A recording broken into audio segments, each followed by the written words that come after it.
नमो भगवते वासुदेवाय। श्रद्धालु भक्तों, श्रीमद्भागवत महापुराण के चतुर्थ स्कंद के 18वें अध्याय के अंतर्गत पृथ्वी दोहन का वर्णन है।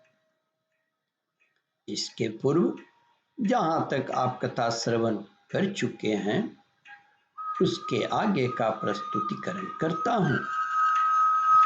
श्री मैत्रेय जी कहते हैं, विदुर जी, दैत्य और दानवों ने असुर श्रेष्ठ प्रहलाद जी को वत्स बनाकर, मतलब बछड़ा बनाकर, लोहे के पात्र में मदिरा और आशव को, ताड़ी को आशव बोलते हैं, ताड़ी आदि रूप दूध दुहा। गंधर्व और अप्सराओं ने विश्वावसु को बछड़ा बनाकर कमल रूप पात्र में संगीत माधुर्य और सौंदर्य रूप दूध दुहा। श्राद्ध के अधिष्ठाता महाभाग प्रीतिगण ने अर्यमा नाम के पितृश्वर को वत्स बनाकर मिट्टी के कच्चे पात्र में श्रद्धा पूर्वक कव्य, पितरों को अर्पित किया जाने वाला अन्न को कव्य बोलते हैं, श्रद्धा पूर्वक कव्य रूप दूध दुहा। फिर कपिल देव जी को बछड़ा बनाकर आकाश रूप पात्र में सिद्धों ने अनिमादि अष्ट सिद्धि तथा विद्याधरों ने आकाश गमन आदि विद्याओं को दुहा। किम पुरुषादि अन्य मायावियों ने मैदानों को बछड़ा बनाया तथा अंतर्ध्यान होना, विचित्र रूप धारण कर लेना आदि संकल्प में मायाओं को दुग्ध रूप से दुहा। श्री मैत्रेय जी कहते हैं, विदुर जी, इस प्रकार यक्षराज तथा भूत पिशाचादि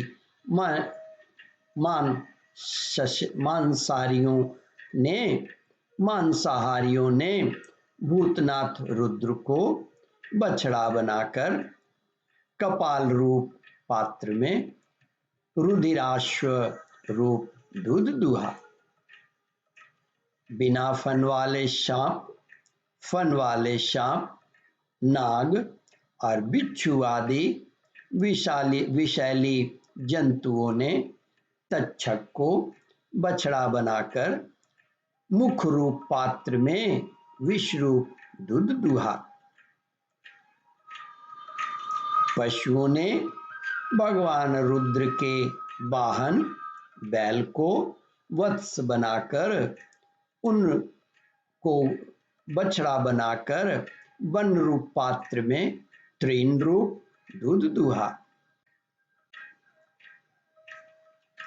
बड़ी बड़ी दाढ़ों वाले मांस भक्षी जीवों ने सिंह रूप बछड़े के द्वारा अपने शरीर रूप पात्र में कच्चा मांस रूप दूध दुहा तथा गरुड़ जी को वत्स बनाकर पक्षियों ने कीट पतंगादि चर और फल आदि अचर पदार्थों को दुग्ध रूप से दुहा।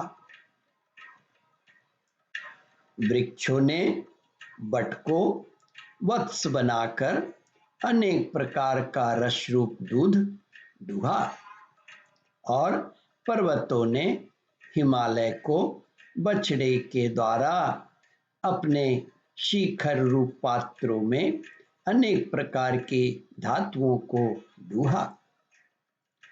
पृथ्वी और सभी अविष्ट वस्तुओं को देने वाली, पृथ्वी तो सभी अविष्ट वस्तुओं को देने वाली है और इस समय वह पृथु जी के अधीन थी।